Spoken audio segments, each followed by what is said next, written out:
నమస్కారం. లక్ష్యం కార్యక్రమానికి స్వాగతం. Staff selection commission combined graduate level notification విడుదలైంది. వివిధ విభాగాల్లో 6,506 పోస్టులు ఉన్నాయి. డిగ్రీ అభ్యర్థులు ఈ ఉద్యోగాలకు పోటీ పడవచ్చు. ఎంపిక ప్రక్రియ 4 దశల్లో ఉంటుంది. ఈ నేపథ్యంలో అభ్యర్థులు ఖచ్చితంగా ఉద్యోగం సంపాదించాలంటే ఎలాంటి ప్రణాళిక సిద్ధం చేసుకోవాలన్న అంశాలను నిపుణుల ద్వారా తెలుసుకుందాం.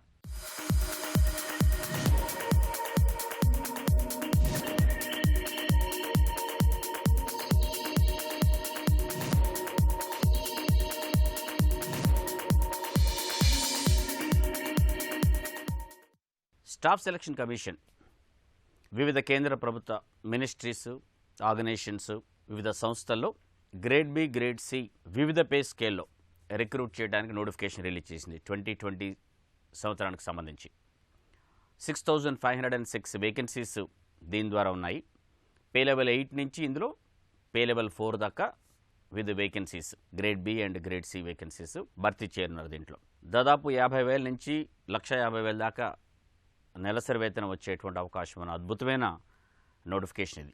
సో January 1, 2021 వరకు గ్రాడ్యుయేషన్ పూర్తి చేసుకున్న వాళ్ళు ఎవరైనా దీనికి అప్లై చేసుకోవచ్చు. అయితే అసిస్టెంట్ స్టాటిస్టికల్ ఆఫీసర్, అకౌంట్స్ ఆఫీసర్కి గ్రాడ్యుయేషన్తో పాటుగా ఎంకామ్ కానీ, ఎంబీఏ కానీ, సిఎస్ లాంటివి డిజైరబుల్ క్వాలిఫికేషన్స్ అవసరం ఉంటుంది. అది అట్లాగే అసిస్టెంట్ స్టాటిస్టికల్ ఆఫీసర్ వేకెన్సీస్ కోసం వాళ్ళకి గ్రాడ్యుయేషన్ చేసినా కూడా ఇంటర్మీడియట్లో మ్యాథమెటిక్స్ సబ్జెక్టుగా 60% క్వాలిఫికేషన్ ఉండాలి. లేదు అంటే గ్రాడ్యుయేషన్లో స్టాటిస్టిక్స్ ఒక సబ్జెక్టుగా ఉన్నవాళ్ళు దీనికి అప్లై చేసుకోవచ్చు. అసిస్టెంట్ స్టాటిస్టికల్ ఆఫీసర్కి ఏజ్ కూడా ఈ వివిధ వేకెన్సీస్కి 18 నుంచి మ్యాక్సిమంగా 32 ఇయర్స్ వరకు, అంటే కొన్నిటికి 18 నుంచి 27 ఇయర్స్, కొన్నిటికి 30 ఇయర్స్, కొన్నిటికి 32 ఇయర్స్ మ్యాక్సిమం ఏజ్ లిమిట్ ఇట్లా ఉంటుంది. సో మినిమం ఏజ్ వచ్చేసి 18 ఇయర్స్, మ్యాక్సిమం ఏజ్ వచ్చేసి 32 ఇయర్స్. వేకెన్సీస్ని బట్టి అది మారుతూ ఉంటుంది. ఇక దీని సెలక్షన్ వచ్చేసి 4 దశల్లో జరుగుతుంది. Tier 1, tier 2, tier 3, tier 4. Tier 1 అనేది ఆబ్జెక్టివ్ ఎగ్జామినేషన్, టైర్ 2 కూడా ఆబ్జెక్టివ్ ఎగ్జామినేషనే. టైర్ 3 వచ్చేసి డిస్క్రిప్టివ్ టెస్ట్ ఉంటుంది పెన్ పేపర్ మోడ్ ద్వారా. నెక్స్ట్ టైర్ 4 వచ్చేసి స్కిల్ టెస్ట్. కొన్ని వేకెన్సీస్కి కంప్యూటర్ ఎఫిషియన్సీ టెస్ట్ కానీ, టైపింగ్ టెస్ట్ కానీ అవసరం ఎక్కడైతే ఉంటుందో వేకెన్సీస్కి దాని వరకు టైర్ 4లో స్కిల్ టెస్ట్ అనేది కండక్ట్ చేయడం జరుగుతుంది.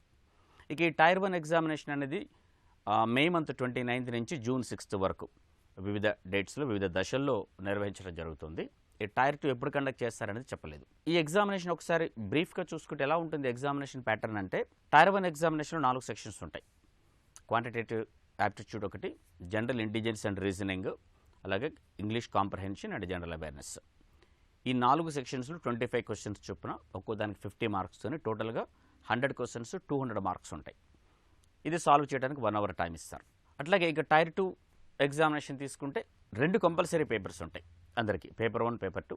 అందులో వచ్చేసి పేపర్ 1 క్వాంటిటేటివ్ ఎబిలిటీస్, పేపర్ 2 వచ్చేసి ఇంగ్లీష్ లాంగ్వేజ్ అండ్ కాంప్రహెన్షన్.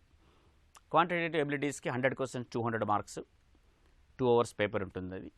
అలాగే నెక్స్ట్ పేపర్ వచ్చేసి జనరల్ ఇంగ్లీష్ అండ్ కాంప్రహెన్షన్, దానికి 200 క్వశ్చన్స్ 200 మార్క్స్, దానికి కూడా సపరేట్గా 2 అవర్స్ టైం ఉంటుంది. అయితే నెక్స్ట్ అసిస్టెంట్ స్టాటిస్టికల్ ఆఫీసర్, దానికి వచ్చేసి స్టాటిస్టిక్స్ పేపర్ ఉంటుంది, అది వాళ్ళకి మాత్రమే ఉంటుంది 3rd పేపర్. 4th పేపర్ వచ్చేసి అసిస్టెంట్ అకౌంట్స్ ఆఫీసర్, దీనికి సంబంధించి జనరల్ స్టడీస్, ఫైనాన్స్ అండ్ అకౌంట్స్కి సంబంధించిన జనరల్ స్టడీస్ పేపర్ ఉంటుంది, అది వాళ్ళకి మాత్రమే.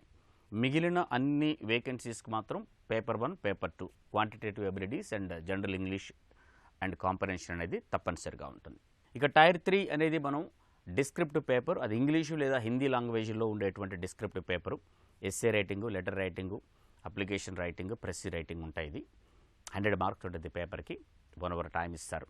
ఇక టైర్ 1 ఎగ్జామినేషన్ మే 29 నుంచి జూన్ 6 వరకు, అంటే దాదాపుగా 5 months టైం ఉంటుంది టైర్ 1 ఎగ్జామినేషన్కి ప్రిపేర్ అవ్వడానికి. ఆ తర్వాత ఎలాగో 2 to 3 months టైర్ 2 ఎగ్జామినేషన్కి ఉంటుంది. ఇది రిజల్ట్ వచ్చి డేట్ అనౌన్స్ చేసే వరకు 2 to 3 months టైం ఎట్లాగో దానికి ఉంటుంది. అంటే టైర్ 1 ఎగ్జామినేషన్కే తీసుకుంటే దాదాపుగా 5 months టైం ఉంటుంది. కాబట్టి మొదటిసారి ఎగ్జామినేషన్ రాస్తున్నటువంటి అభ్యర్థులకు కూడా ఈ ఎగ్జామినేషన్ రాసి సక్సెస్ అవ్వటానికి సరిపోయేంత సమయం ఇందులో మనకు కనిపిస్తుంది.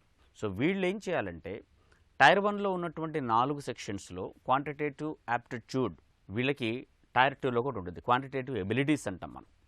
It is more or less the same. అలాగే టైర్ 1లో ఉన్నటువంటి ఇంగ్లీష్ కాంప్రహెన్షన్, టైర్ 2లో కూడా మనకి ఇంగ్లీష్ లాంగ్వేజ్ అండ్ కాంప్రహెన్షన్ కనిపిస్తూ ఉంటుంది. అంటే ఈ 2 సెక్షన్స్ అనేది రెండిట్లో కూడా ఉంటాయి. సో వాళ్ళు కూడా బ్రీఫ్గా చూసుకుంటే 4 సబ్జెక్ట్స్ వాళ్ళు ప్రిపేర్ ఓవరాల్గా. ఈ 2 కాకుండా రీజనింగ్ ప్రిపేర్ అవుతారు, జనరల్ ఇంటెలిజెన్స్ అండ్ రీజనింగ్, అలాగే జనరల్ అవేర్నెస్. జనరల్ అవేర్నెస్ అంటే అందులో ఒక చిన్న పదంలాగా జనరల్ అవేర్నెస్ అన్నా కూడా చాలా విస్తృతంగానే చదవాల్సి ఉంటుంది. అది కరెంట్ అఫైర్స్ ఉంటుంది జనరల్ అవేర్నెస్లో, స్ట్రాటజికే ఉంటుంది, సోషల్ సైన్స్ ఉంటుంది, జనరల్ సైన్స్ ఉంటుంది. వీటన్నిటికీ కలిపి జనరల్ అవేర్నెస్ ఉంటుంది. అది మనకు టైర్ 1లో కనిపిస్తూ ఉంటుంది. ఈ 4.5 నెలల సమయం ఏదైతే ఉందో ప్రిపేర్ అయితే కంఫర్టబుల్గా టైర్ 2 కూడా ప్రిపేర్ అయిన అవకాశం ఉంటుంది. సో దాని టైర్ 2 గురించి కాసేపు పక్కన పెట్టుకుంటే, టైర్ 1 ఎగ్జామినేషన్లో ఉన్న 4 సెక్షన్స్ ఇప్పుడు మొదలుపెట్టినా కూడా కంఫర్టబుల్గా చేసుకోవచ్చు. ప్రీవియస్ ఎగ్జామినేషన్ పేపర్స్ ఒకసారి చూడండి. గత ఈ 19లో జరిగినటువంటి ఎగ్జామినేషన్ పేపరు, 18లో, 17లో, 16లో, ఇలా గత 3-4 ఏళ్లలో జరిగినటువంటి పేపర్స్ ఒకసారి చూస్తే క్వశ్చన్స్ ఎలా ఉంటున్నాయి, ఏ టాపిక్ నుంచి ఏ రేంజ్లో ఉంటున్నాయి, ఏ లెవెల్లో వస్తున్నాయి క్వశ్చన్స్, ఒక ఐడియా కలుగుతూ ఉంటుంది. మీరు అబ్జర్వ్ చేస్తే టైర్ 1లో ఉండే క్వశ్చన్స్ అన్ని కూడా చాలా ఈజీగా చేయగలిగినటువంటి క్వశ్చన్స్ అనమాట. ఒకవేళ దీన్ని మనం బ్యాంక్ ఎగ్జామినేషన్ పీఓ లెవెల్తో కంపేర్ చేసుకుంటూ పోతే మాత్రం పీఓ లెవెల్లో అడిగే క్వశ్చన్స్ కంటే కూడా కొంచెం తక్కువ స్థాయిలో ఉండేటువంటి క్వశ్చన్సే ఉంటాయి మీకు ఇందులో. మీరు చేసే పని మాత్రం ఈ 4 సెక్షన్స్ ఉన్నటువంటి quantitative aptitude, reasoning, English and general awareness syllabus ముందు చూసుకొని, ప్రీవియస్ పేపర్స్ ఒకసారి చూసుకొని దానికి తగ్గట్టుగా ప్రాక్టీస్ చేసుకుంటారండి. రాంగ్ ఆన్సర్ పెట్టిన వాళ్ళకి నెగిటివ్ మార్క్స్ కూడా ఉన్నాయి, అది గుర్తుపెట్టుకోండి. ఒక 1/4 of the mark allotted the question, అంటే ప్రతి క్వశ్చన్కి 2 మార్కులు కాబట్టి ½ మార్క్ ఎట్లాగపోతుంది అందులో రాంగ్ అయితే. అది దృష్టిలో పెట్టుకొని మీరు ఆన్లైన్ టెస్ట్ రాసేటప్పుడు ఎన్ని అటెంప్ట్ చేయగలుగుతున్నారు, అందులో ఎన్ని కరెక్ట్ అవుతున్నాయి, ఎన్ని రాంగ్ అవుతున్నాయి, ఎక్కడ ఎక్కువగా మిస్టేక్స్ జరుగుతున్నాయి, ఎక్కువ ఏ సబ్జెక్టులో తక్కువ మార్కులు వస్తున్నాయి అనే అవగాహన మీకు కలుగుతుంది ఆ పేపర్ అనలైజ్ చేయడం ద్వారా. తర్వాత ఎక్కడైతే తక్కువ వస్తుందో దాంట్లో ఎక్కువ మార్కులు వచ్చేలాగా మీ ప్రాక్టీస్ పెంచుకుంటూ పోవటం. ఆ పర్టికులర్ దాంట్లో మీకు మామూలుగా చేసుకుంటూ పోతే ఐడియా ఉండకపోవచ్చు, టెస్ట్ రాసినప్పుడే కరెక్ట్గా అర్థమవుతుంది ఏ సెక్షన్లో తక్కువ వస్తున్నాయి, అలాగే ఏ టాపిక్లో తక్కువ వస్తున్నాయి, ఏ టాపిక్లో ఇబ్బంది పడుతున్నారు, ఓవరాల్గా కంపారిటివ్లీ ఏ సెక్షన్లో మీరు ఇబ్బంది పడుతున్నారు. ఇవన్నీ కూడా మీకు ఆన్లైన్ టెస్ట్ రాసేటప్పుడు మాత్రమే అవగాహన కలుగుతుంది. 2020కి సంబంధించినటువంటి నోటిఫికేషన్ ఇది. 21లో set examination, common eligibility test, national recruitment ఏజెన్సీని రిక్రూట్ చేసి దాని ద్వారా కామన్ ఎలిజిబిలిటీ టెస్ట్ కండక్ట్ చేసే ఉద్దేశంలో కేంద్ర ప్రభుత్వం ఉంది కాబట్టి బహుశా ఇదే చివరి నోటిఫికేషన్ ఎస్ఎస్సీ నుంచి ఈ విధంగా వచ్చేది అయి ఉండొచ్చు. సో డెఫినెట్గా కష్టపడితే you can get the job, central government job. So beautiful, అందరికీ ఒక డ్రీమ్గా ఉన్నటువంటి సెంట్రల్ గవర్నమెంట్ జాబ్ మీకు సొంతం అవుతుంది. All the best. ఆంగ్ల భాష నేడు ప్రపంచవ్యాప్తంగా వినియోగించబడుతుంది. ఇంగ్లీష్ లేకుండా చాలా చోట్ల మానవ సంబంధాలు దగ్గరవటం కూడా కష్టమైంది.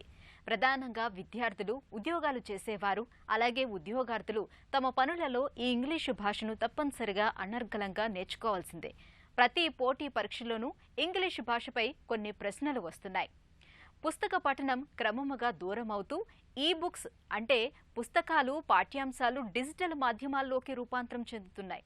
ఈ నేపథ్యంలో ఆంగ్ల భాషపై పట్టు, ఈ బుక్స్ వినియోగంపై సమగ్ర సమాచారాన్ని నిపుణుల ద్వారా తెలుసుకుందాం. పోటీ పరీక్షలలో ఆంగ్ల భాష ప్రాధాన్యత అందరికీ తెలిసిందే. అవి ఏ పరీక్షలైనా కావచ్చు. గ్రూప్ 1 నుంచి గ్రూప్ 4 పరీక్షలు, స్టాఫ్ సెలక్షన్ కమిషన్ పరీక్షలు, రైల్వే రిక్రూట్మెంట్ బోర్డు పరీక్షలు కావచ్చు.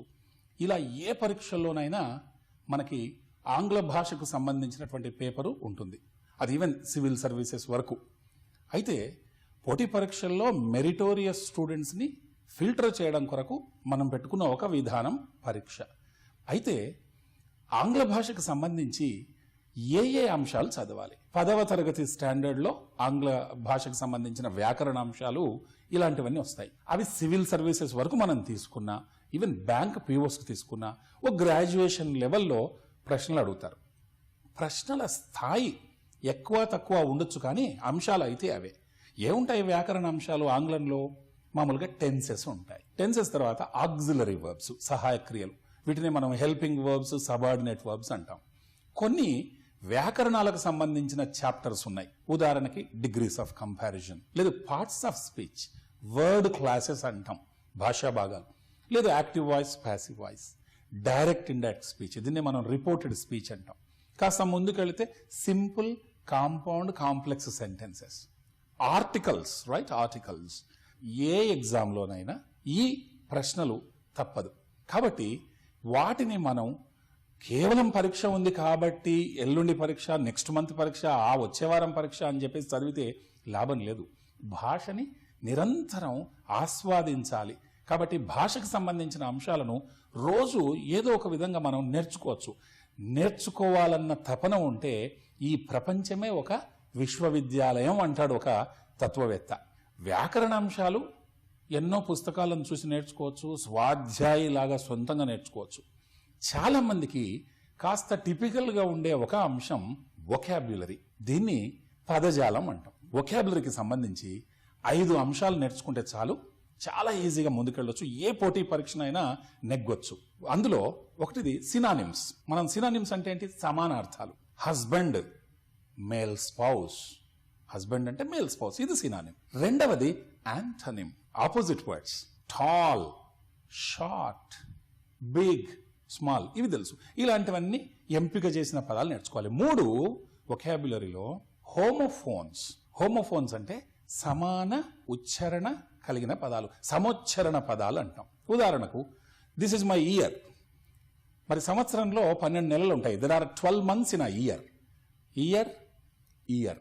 ఇదేమో ఈఏఆర్, ఇయర్. సంవత్సరం ఏమో వైఈఆర్, సమాన ఉచ్చారణ. Ear, year. ఉదాహరణకి I am here. Whatever I say, please with attention you hear. There are 12 months in a year. This is my ear అంటే చెవి. There are 12 months in a year అనగానే సంవత్సరం. I am sitting here అంటే నేను ఇక్కడ ఉన్నట్టు. చూసారా, సమాన ఉచ్చారణ పదాలు, సమోచ్చరణ పదాలు, హోమోఫోన్స్. అయిన తర్వాత ఇడియమ్స్. వొకాబ్యులరీలో ప్రధానమైనటువంటి ఒక అంశం జాతీయాలు. ఉదాహరణకు దానికి ఒక సర్ఫేస్ మీనింగ్ ఉంటుంది, ఒక ఇన్నర్ మీనింగ్ ఉంటుంది. హ్యాట్రిక్ అంటాం మనం. హ్యాట్రిక్ అంటే ఏంటి? వరుసగా 3 విజయాలు సాధించడం, లేదా క్రికెట్లో వరుసగా 3 వికెట్లు తీసుకోవడం. ఇది క్రికెట్లో స్టార్ట్ అయింది. ఏమైందంటే ఏ వ్యక్తి అయితే వరుసగా 3 వికెట్లు పడగొడతాడో ఆ వ్యక్తికి at the end of the match మనం man of the match award ఇచ్చినట్టు ఒక అందమైన హ్యాట్ బహూకరించే వాళ్ళట ఒకప్పుడు. అందుకు చూడండి, అతను పర్ఫామ్ చేసింది ఒక ట్రిక్, వరుసగా 3 వికెట్లు తీయడం. ఆ ట్రిక్కి గౌరవంగా అతనికి ఇచ్చిన బహుమతిగా ఇచ్చిన హ్యాట్, కాబట్టి దీన్ని హ్యాట్ ట్రిక్ అన్నారు. అక్కడ స్టార్ట్ అయింది. హాకీలో, ఫుట్బాల్, మిగతా గేమ్స్లోకి వెళ్ళి ఈరోజు నిత్య జీవితంలో హ్యాట్ ట్రిక్ అంటే 3 successes సక్సెసివ్లీ, 3 వరుస విజయాలు అని. చూడండి, సర్ఫేస్ మీనింగ్ హ్యాట్రిక్ అంటేనేమో మనం మామూలుగా ఒక అర్థం తీసుకుంటాం. ఇన్నర్ మీనింగ్ ఏంటి? 3 వరుస విజయాలు. వీటి కథలు నిత్య జీవితంలో ఎలాంటి ఇడియమ్స్ వాడతారో తెలుసుకునే వాళ్ళకి ఈ ఇడియమ్స్ అనేది పోటీ పరీక్షల్లో చాలా ఈజీ అవుతుంది. చిట్ట చివరిది కష్టమైన అంశం ఫ్రేజల్ వర్బ్, క్రియాపదం. నేను ఒక మాట చెప్తాను. వేర్ ఈజ్ రవి అంటాం. అంటే sir he didn't turn up today అంటాడు ఒకతను. He didn't turn up. Turn up ఇదేంటి? Turn up. మనకు తెలుసు టర్న్ అంటే మళ్ళడం, అప్ అంటే పైన. కానీ ఈ భిన్నమైన అర్థాలు కలిగిన పదాలు ఒకే దగ్గర కలిస్తే దీన్ని క్రియాపదం అంటాం, ఫ్రేజల్ వర్బ్. టర్న్ అప్, దీని అర్థం ఏంటంటే కమ్ అని. He didn't turn up today అంటే హీ డిడెంట్ కమ్ అని, ఆఫీస్కో కాలేజీకో రాలేదని. ఆ ముఖ్యమైనటువంటి నిత్య జీవితంలో ఉపయోగపడే పదాలను మనం ఒక ఎక్స్పర్ట్ హెల్ప్ తీసుకొని వాటిని క్రోడీకరించుకొని, బుక్స్ చాలా ఉన్నాయి పోటీ పరీక్షలకి, అవి చదువుకుంటే చాలు. అయితే అందరికీ ఈ నూతన సంవత్సరంలో ఒక చిట్కా, వొకాబులరీ నేర్చుకోవడానికి ఒక చిట్కా ఏంటంటే, చక్కని డివైస్ మనకు మార్కెట్లో ఉంది, టెక్నాలజీ వాడుకోవడం. ఫర్ ఎగ్జాంపుల్, నా చేతిలో అమెజాన్ కిండల్ అని చెప్పేసి ఒక డివైస్ ఉంది. ఈ డివైస్ మీ దగ్గర ఉంది లేదు, డోంట్ వరీ. అమెజాన్ కిండల్ లేకపోతే అందరి చేతిలో స్మార్ట్ ఫోన్ ఉంది. ఇందులో అమెజాన్ కిండల్ యాప్ వేసుకోవాలి, డౌన్లోడ్ చేసుకోవాలి ప్లే స్టోర్ నుంచి, చాలా ఫ్రీ. అందులో మనం కొన్ని లక్షల పుస్తకాలు అన్ని సబ్జెక్ట్స్కి సంబంధించి ఫ్రీగా చదువుకోవచ్చు. ప్రతి అంశానికి మీరు సివిల్స్ వరకు గమనించండి. విజయం సాధించిన విజేతలు మీరు ఎలా విజయం సాధించారు అని అడిగితే సొంత నోట్స్ రాసుకున్నాం సార్ అంటారు. ఉన్నటువంటి అంశాన్ని తీసుకొని మీకై మీరు సొంత నోట్స్ రాసుకోవాలి. ఉదాహరణకి నా ఈ బుక్లో నేను సెంటెన్సెస్, ఒక పదం అర్థం, దాని సెంటెన్స్ వాడాను. మీరేం చేయాలి? అలాంటి సెంటెన్స్ను చదివి మీదైన శైలిలో మీ సొంత వాక్యం రాసుకోవాలి. అలా వొకాబులరీ ఒక 3000 పదాలను గనక చక్కగా నేర్చుకుంటే ప్రపంచం అంతా తిరిగి ఎవరితోనైనా అనర్గళంగా ఆంగ్లంలో మాట్లాడవచ్చని పరిశోధనలు నిరూపిస్తున్నాయి. అలా ఇష్టంతో చేసే పని కష్టతరమైన లక్ష్యాలు చేరుకోగలుగుతారు. నిరంతరం తాము చేస్తున్న పనికి సంబంధించి నైపుణ్యాలు పెంపొందించుకోవటం తప్పనిసరి.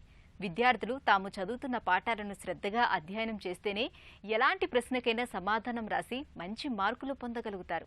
అలాగే ఉద్యోగాలు చేస్తున్న వారు తమ స్కిల్స్ను డెవలప్ చేసుకుంటూ పనిలో నిమగ్నమైతే ఉత్తమ ఫలితాలు వస్తాయి. ఈ నేపథ్యంలో నైపుణ్యాలు విజయానికి ఎలా తోడ్పడతాయో నిపుణుల ద్వారా తెలుసుకుందాం.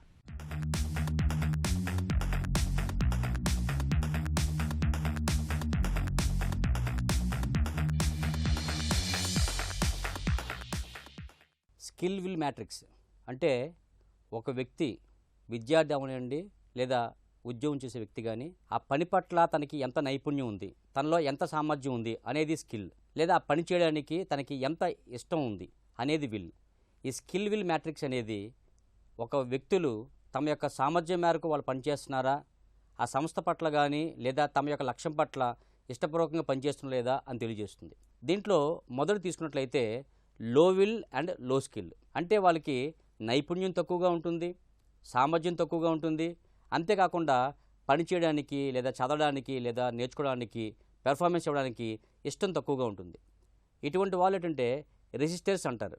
అంటే వాళ్ళు ఏ పని చేయడానికి కూడా పెద్దగా ఇష్టం చూపరు, ఎందుకంటే వాళ్ళకి ప్రతిభ లేదు కాబట్టి. ఇటువంటి రెసిస్టర్స్ వల్ల ఏమవుతుందంటే మొత్తం టీమ్ స్పిరిట్ అంతా దెబ్బతినడానికి అవకాశం ఉంటుంది. ఆ సంస్థకు కూడా లేదా ఆ వ్యక్తికి కూడా ఇబ్బంది కలగడానికి అవకాశం ఉంటుంది. ఇటువంటి రెసిస్టర్స్కి ఏం చేయాలంటే వాళ్ళకి సరైనటువంటి డైరెక్షన్ ఇవ్వాలి. అంటే వాళ్ళు చేస్తున్నటువంటి పని ఏంటి, ఉదాహరణకి ఒక విద్యార్థి ఆ స్థాయిలో ఉన్నాడు అనుకోండి, ఇగో నీవు 40 మార్కులు తెచ్చుకోవాలా లేదా 50 మార్కులు తెచ్చుకోవాలా అంటూ వాళ్ళకి తప్పనిసరిగా ఒక టార్గెట్ ఇవ్వాలి. చదువుతున్నాడో లేదో తప్పనిసరిగా మదర్ కానీ ఫాదర్ కానీ ట్యూటర్ కానీ లేదా టీచర్ కానీ తన తాలూకా సూపర్విజన్లో ఆ అబ్బాయిని కానీ ఆ విద్యార్థిని కానీ ఉంచుకోవాలి. అంతేకాకుండా ఆ ఉద్యోగి సక్రమంగా పనిచేయనట్లయితే అటువంటి వ్యక్తులు సంస్థకు బరువు అవుతారు కాబట్టి వీలైతే వాళ్ళని ఫైర్ చేస్తుంటారు చాలా మటుకు. రెండవది ఏంటంటే హై విల్ లో స్కిల్ అంటే విద్యార్థులు కొంతమంది తీసుకున్నట్లయితే పాపం వాళ్ళ చదువు పట్ల చాలా శ్రద్ధ ఉంటుంది, ప్రతిరోజు వస్తుంటారు, పుస్తకాల ముందు గంటలు గంటలు కూర్చుంటారు, కానీ స్కిల్ తక్కువగా ఉంటుంది, అంటే సామర్థ్యం తక్కువ ఉంటుంది. చదివేది గుర్తుపెట్టుకోవడం కానీ ఎలా చదవాలో తెలియకపోవడం కానీ ఏ సమాధానాన్ని ఏ రకంగా గుర్తించుకోవాలని కానీ వాళ్ళకి తెలియదు. ఉద్యోగం తీసుకున్నట్లయితే వాళ్ళకి సంస్థ పట్ల అంకిత భావం ఉంటుంది, పనే దైవంగా భావించే తత్వం ఉంటుంది, కానీ పని పట్ల అవగాహన ఉండదు. ఇటువంటి వాళ్ళు సంస్థకు ఒక విధంగా వెన్నెముకలు అటువంటి వాళ్ళు మంచి అనుచరులుగా ఉంటారు. మరి వీరిలో ఉన్నటువంటి ఈ సామర్థ్యాన్ని కానీ పెర్ఫార్మెన్స్ కానీ ఎలా పెంపొందింప చేయాలంటే వీళ్ళకి మంచి ట్రైనింగ్ ఇవ్వాలి, ఇండివిజువల్ కోచింగ్ ఇవ్వాలి. వాళ్ళు ఏ కారణం చేత సరిగా గుర్తించుకోలేకపోతున్నారు లేదా ఆ ప్రశ్నని ఏ రకంగా వాళ్ళు అర్థం చేసుకొని ఎలా గుర్తించుకోవాలి అంటూ ఇండివిజువల్ కోచింగ్ కానీ ఇండివిజువల్ కౌన్సిలింగ్ కానీ ఇటువంటి విద్యార్థులకు ఇచ్చినట్లయితే తప్పనిసరిగా వాళ్ళ సామర్థ్యాన్ని పెంపొందింప చేసుకోగలుగుతారు. తప్పనిసరిగా వాళ్ళ ఫాలోవర్ స్థాయి నుంచి స్టార్ స్థాయికి వెళ్ళడానికి అవకాశం ఉంటుంది. మూడోది ఏంటంటే హై స్కిల్ లో విల్ అంటే వీళ్ళకి సామర్థ్యం చాలా ఎక్కువగా ఉంటుంది, నైపుణ్యాలు చాలా బాగా ఎక్కువగా ఉంటాయి, కానీ విల్ తక్కువగా ఉంటుంది. ఎందువలన అంటే ఉదాహరణకి వాళ్ళకి అనుకున్న ప్రమోషన్ లేకపోయినా సరే లేదా అనుకున్నటువంటి బోనస్ రాకపోయినా సరే లేదా విద్యార్థి పరంగా తీసుకున్నట్లయితే వాడికి వాళ్ళ ఫ్రెండ్స్ కన్నా తక్కువ మార్కులు రావడం వల్ల కానీ లేదా వాళ్ళ ఫ్రెండ్స్కి వీడికన్నా ఎక్కువ మార్కులు రావడం వల్ల కానీ చదివే సామర్థ్యం ఉన్నప్పటికీ కూడా చదువు పట్ల ఎక్కువ శ్రద్ధ చూపించరు. మరి ఇటువంటి వాళ్ళకి ఏంటంటే కొంత ఎగ్జైటింగ్ చేయాలి, వాళ్ళకి టార్గెట్స్ ఇవ్వాలి. ఇగో నీవు కానీ ఈ ర్యాంక్ తెచ్చుకున్నట్లయితే, నీవు కానీ ఈ సబ్జెక్ట్ పూర్తి చేసినట్లయితే ఇగో నీకు పలానా కోరిక తీర్చబడుతుంది, పలానా గిఫ్ట్ ఇవ్వబడుతుంది అని ఎప్పుడైతే వాళ్ళకి దాన్ని క్యారెట్ అండ్ స్టిక్ మెథడ్ అంటారు, కోరికలు తీరుస్తాము లేదా పలానా వంటి గిఫ్ట్స్ ఇస్తాము పారితోషికాలు ఇస్తాము అనేటువంటి తత్వం కానీ అటు టీచర్స్ కానీ లేదా పేరెంట్స్ కానీ కలిగించినట్లయితే ఆ విద్యార్థి సామర్థ్యం ఆల్రెడీ ఉంది కాబట్టి చదువు పట్ల మక్కువ పెంచుకుంటాడు, కోరిక పెంచుకుంటాడు. ఆ లక్ష్యం అనేది లేదా ఇవ్వబడే గిఫ్ట్ అనేది అబ్బాయిలో విల్ పెంచడానికి అవకాశం ఉంటుంది. నాలుగోది ఏంటంటే high skill and high will వాళ్ళకి మంచి సామర్థ్యం ఉంటుంది, మంచి నైపుణ్యం ఉంటుంది. ఎటువంటి సమస్యనైనా సరే అతి త్వరగా అవగాహన చేసుకొని ఆ సమస్యని ఆ సంక్లిష్ట పరిస్థితి నుంచి ఏ రకంగా పరిష్కరించాలో మంచి సామర్థ్యం ఉంటుంది. ఇటువంటి వ్యక్తులకి ఏంటంటే వాళ్ళకి పూర్తి స్వేచ్ఛనివ్వాలి, వాళ్ళకి డెలిగేట్ చేయాలా. ఏ వ్యక్తులైతే హై విల్ హై స్కిల్ కలిగి ఉంటారో వాళ్ళని స్టార్స్ అంటారు. ఈ స్టార్స్ ఎంప్లాయీస్ ఎవరైతే ఉంటారో వాళ్ళని నిర్లక్ష్యం చేసినట్లయితే వాళ్ళు అతి త్వరగా ఆ సంస్థ నుంచి వేరే సంస్థకి ప్రమోట్ అవ్వడం కానీ మారిపోవడం కానీ చేసే అవకాశం ఉంటుంది. అటువంటి ఎంప్లాయీస్ని వదులుకోకుండా ఉండాల్సింటే వాళ్ళకి వేగంగా ప్రమోట్ చేయడం కానీ ఎక్కువ అధికారం డెలిగేట్ చేయడం కానీ చేసినట్లయితే అటువంటి వాళ్ళు సంస్థకే వెన్నెముక అవడానికి అవకాశం ఉంటుంది. కాబట్టి ఈ స్కిల్ విల్ మ్యాట్రిక్స్ బాగా అర్థం చేసుకున్నట్లయితే ఆ వ్యక్తులు ఉన్నటువంటి సామర్థ్యాన్ని, వ్యక్తులు ఉన్నటువంటి ఇష్టాన్ని అభివృద్ధిపరిచి ఆ సంస్థని లేదా ఆ పాఠశాలని ఆ కళాశాలని అభివృద్ధిపరిచి అటు ఉద్యోగులను కానీ ఇటు విద్యార్థులు కానీ అభివృద్ధిపరచడానికి ఈ మ్యాట్రిక్స్ చాలా ఉపయోగపడుతుంది. ఈ వారం ఉద్యోగాలు ప్రవేశాల్లో మరికొన్ని అవకాశాల వివరాలను పొందుపరిచాం. పూర్తి వివరాలకు ఆయా సంస్థల వెబ్సైట్లను కూడా అందిస్తున్నాం. జాగ్రత్తగా గమనించి లబ్ధి పొందుతారని ఆశిస్తాం. Electronics corporation of India graduate technician apprentice పోస్టులు 180. అర్హత సంబంధిత బీఈ, బీటెక్, డిప్లొమా. దరఖాస్తు విధానం ఆన్లైన్ ద్వారా. చివరి తేదీ జనవరి 15. Sports authority of India coach పోస్టులు 27. అర్హత ఒలింపిక్స్, పారా ఒలింపిక్స్ విజేత, అనుభవం. దరఖాస్తు విధానం ఆన్లైన్ ద్వారా. చివరి తేదీ జనవరి 26. Indian institute of chemical technology project staff పోస్టులు 27. అర్హత ఎంఎస్సీ, ఎంటెక్, నెట్, గేట్ అర్హత. దరఖాస్తు విధానం ఆన్లైన్ ద్వారా. చివరి తేదీ జనవరి 11. ఇండియన్ ఇన్స్టిట్యూట్ ఆఫ్ టెక్నాలజీ ఐఐటీల్లో ఎంబీఏ ప్రవేశాలు. అర్హత డిగ్రీ, క్యాట్ ఉత్తీర్ణత. దరఖాస్తు విధానం ఆన్లైన్ ద్వారా. చివరి తేదీ జనవరి 31. NTPC school of business PGDM ప్రోగ్రాంలో ప్రవేశాలు. అర్హత డిగ్రీ, క్యాట్ స్కోర్. దరఖాస్తు విధానం ఆన్లైన్ ద్వారా. చివరి తేదీ ఫిబ్రవరి 14. ఈ వారం లక్ష్యం కార్యక్రమం మీకెంతగానో ఉపకరిస్తుందని ఆశిస్తాం. మీ అభిప్రాయాలు, సూచనలు మా ఇమెయిల్కు పంపించండి. మా ఇమెయిల్ ఐడి laksham@etv.co.in. వచ్చే వారం మరికొన్ని అంశాలతో మళ్ళీ మీ ముందుకొస్తుంది మీ లక్ష్యం. అంతవరకు సెలవు. నమస్కారం.